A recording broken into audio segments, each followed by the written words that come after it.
istiqamah wa allaw istaqamu, kalau kalian istiqamah ala tariqati, pada jalan manhaj yang telah aku turunkan ini, la asqainahum ma'an ghadaqa, aku akan limpahkan kepada mereka rizki yang tanpa batas.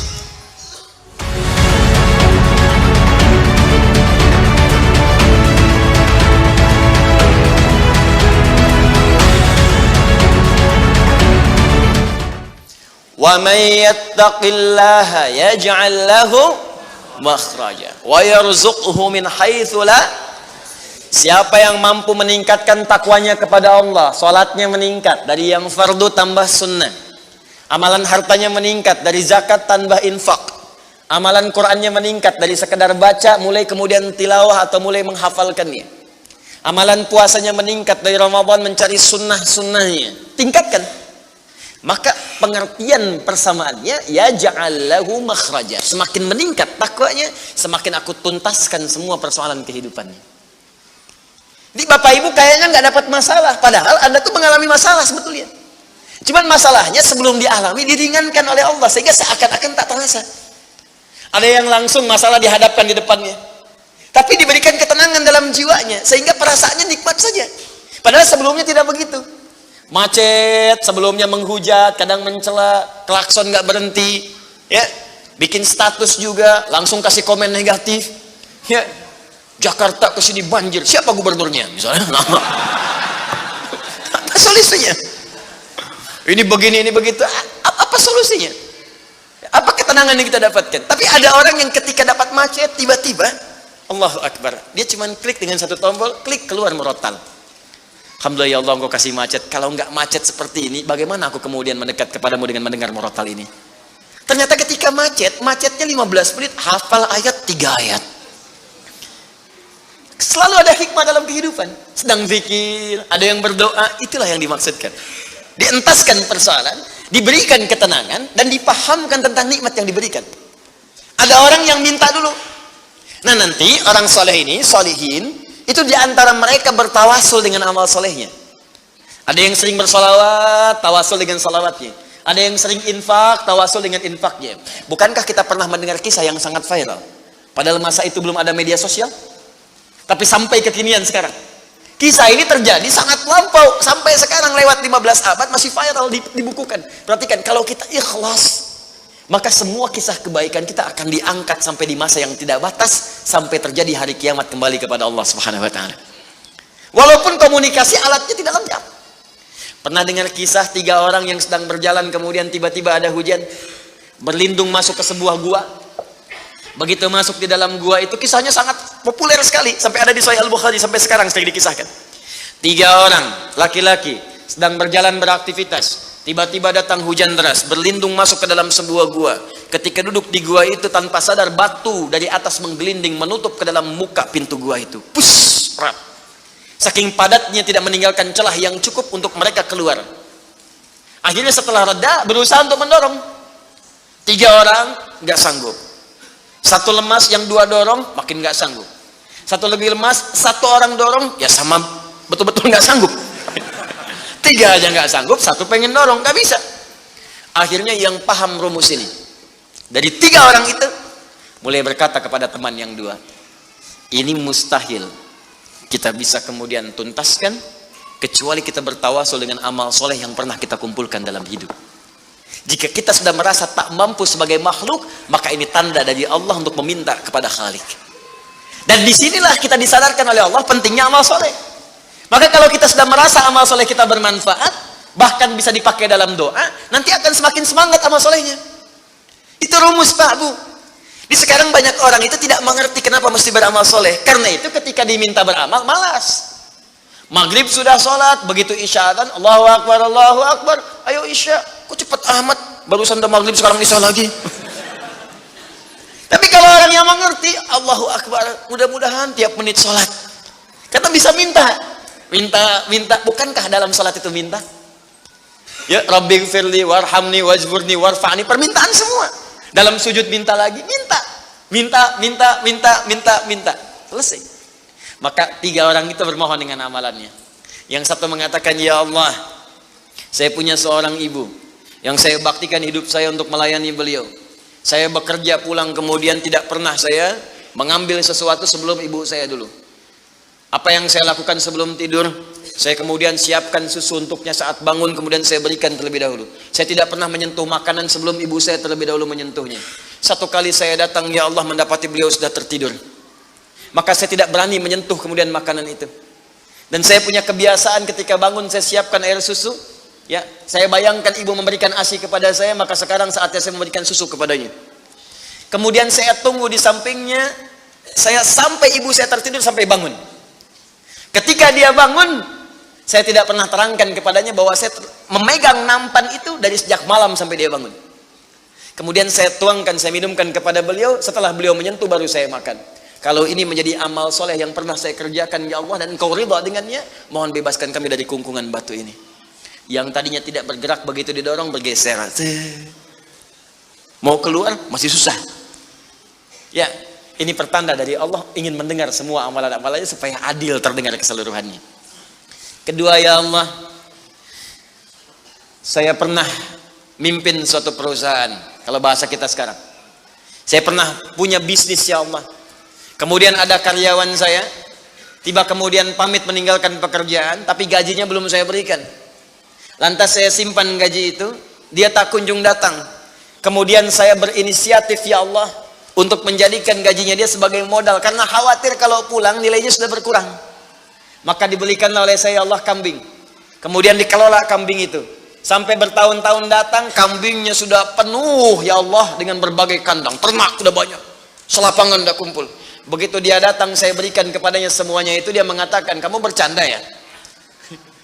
Gaji saya kan cuma 1 juta, kenapa dibalikin tiba-tiba ada 1000 kambing? Orang ini mengatakan, kamu bercanda.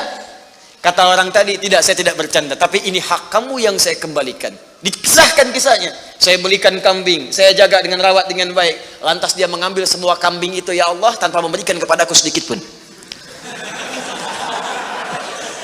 Makasih ya, pergi gitu kan. Masya Allah.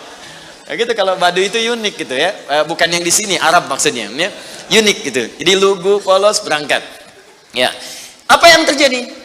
Maka aku pun, ya Allah, menerima dengan berharap ridhomu saja tanpa meminta imbalan sedikit pun darinya.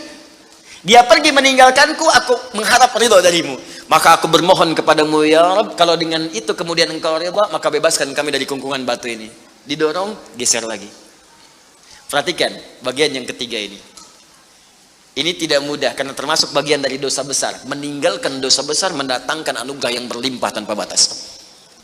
Ya Allah, dulu aku seorang rentenir. Wah, banyak sekarang ini. Ya, yang benjol-benjol, yang catat-catat. Dulu aku seorang rentenir. Ya. Kemudian, ya Allah, aku pinjamkan kepada orang-orang untuk mengambil bunga yang berlipat dan lebih banyak.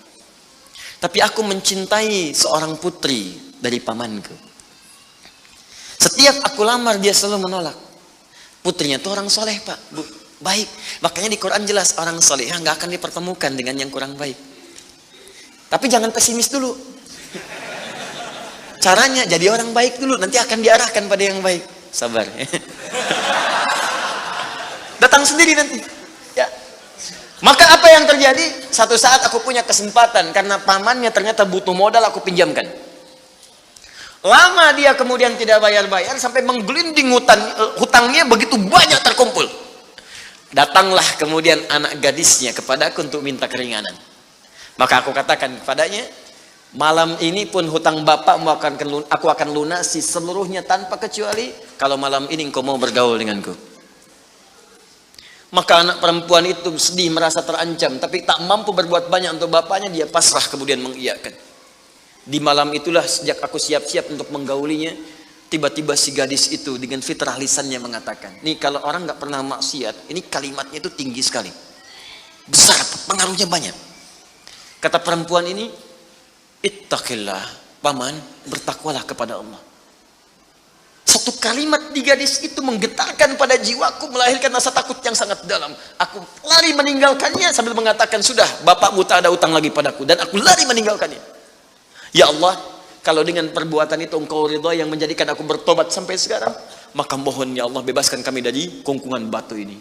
Begitu mau didorong, batunya sudah menggelinding jauh meninggalkan mulut gua itu. Kumpulan amal soleh yang digunakan wasilah untuk berdoa terkadang akan cepat mampu mengabulkan apa yang kita mohonkan. Apalagi kalau yang dimintakan adalah pengalaman meninggalkan perbuatan maksiat yang besar. Kadang maksiat-maksiat itu jangan diikuti. Jauhi, tinggalkan. Nanti saat butuh, minta dengan amalan itu. Itu boleh, ayatnya ada. Yang nyuruh Allah berarti Allah yang menetapkan jalan. Salah satu formulanya mengerjakan itu supaya semangat beramal soleh. Amal soleh itu kan cuma dua. Kalau enggak if'al, wala taf'al. Do it, live it. Kerjakan, tinggalkan. Kerjakan salat, jauhi zina. Kerjakan kemudian infak, jauhi bohong. Kerjakan ini, tinggalkan ini. Anda cukup kerjakan, tinggalkan. Dan dengan wasilah itu minta kepada Allah. Jelas sampai sini? Nah, ini mungkin doa banyak disampaikan tapi jarang terkabulkan karena pengertiannya terbalik. Yang ditinggalkan dikerjakan, yang dikerjakan ditinggalkan. Terus dengan pedenya minta, ya Allah mohon kabulkan. Susah. Kenapa? Naktas sauda. Ketika berbuat maksiat mulai ada penutup, kemudian dicawan hatinya. Mulai yang ringan dulu begini. Sehingga saat cahaya akan masuk tidak tembus. Sedikit-sedikit. Allahu Akbar, Allahu Akbar. Dulu belum dengar adzan sudah ke masjid. Sekarang sudah dengar adzan masih belum semangat tuh ke masjid. Ini ada cawan nih yang ditutup. Makin keras lagi. Dulu masih nunggu qomat ke masjid. Sekarang sudah qomat mau dekat waktu sholat berikutnya nggak ke masjid juga. Begini. Tapi kalau sudah begini, ini yang susah. Bahkan orang sholat pun masih disoal juga. Ngapain sholat? Tidak akan memberikan solusi. Soleh ya, ini udah begini. Sulit. Karena itu ketika memohon kepada Allah, kalau makanannya haram, perangkatnya haram, maaf, minumannya haram, pakaiannya haram, itu anna yustajabu lidzalik, kata Nabi di hadis Muslim. Maka barangkali itu penyebab doa sulit dikabulkan. Bukan Allah nggak ngabulkan, ketika diberikan nggak tembus tuh, nggak masuk. Begini cara berpikirnya. Jadi Al-Fatihah mengajarkan kepada kita untuk istiqamah, menjadikan satu di antara 4 golongan Nabi, Siddiqin, Syuhada, dan orang soleh sebagai modal kehidupan, supaya salah satunya hidup kita ringan. Istiqamah. Kalau sudah istiqamah, maka apa yang diberikan? Limpahan tanpa batas. Quran surah ke-72 Al-Jin ayat ke-16. Saya selesaikan dulu yang ini ya sebelum pindah. Wa allaw istaqamu 'ala at-tariqati la asqainakum ma'an ghadaqa. Wa allaw istaqamu, kan kalau mereka istiqamah 'ala at-tariqati, pada jalan yang telah kami tetapkan. Kata Allah, jalan hidup jadikan role model kehidupan Nabi. Contoh prakteknya, lihat Siddiqin. Kalau mau bertahap pelan-pelan, baca satu ayat, amalkan. Seayat, amalkan. Hadis satu, amalkan. Jangan banyak-banyak. Ya, belajar meninggalkan larangan. Minggu pertama larangan di mata, jauhi larangan mata. Pekan kedua larangan telinga. Pekan ketiga larangan lisan. Sampai ke ujung kaki. Sampai tubuh kita terbiasa meninggalkan larangan. Praktekkan. Kalau istiqamah, wa allaw istaqamu, kalau kalian istiqamah 'ala tariqati, pada jalan manhaj yang telah aku turunkan ini, la asqainahum ma'an ghadaqa, aku akan limpahkan kepada mereka rizki yang tanpa batas. Konon kalau disampaikan dalam keadaan azan, itu berpeluang besar benarnya. Karena itu, dan Al-Quran tidak ada yang salah. Ma'an ghadaqa di ayat ini bukan berarti air, tapi gambaran dari limpahan yang tiada bertepi. Bukankah kalau dalam saat haus paling enak minum air? Bukankah kalau energi itu hilang, air yang datang bisa menguatkan kembali? Ya kan? Bukankah air bisa menjadikan yang kotor menjadi bersih? Maka rizki itu sifatnya luas. Bisa jadi kemudian materi, bisa uang, bisa ketenangan, bisa limpahan keturunan, dan sebagainya. Istiqamah.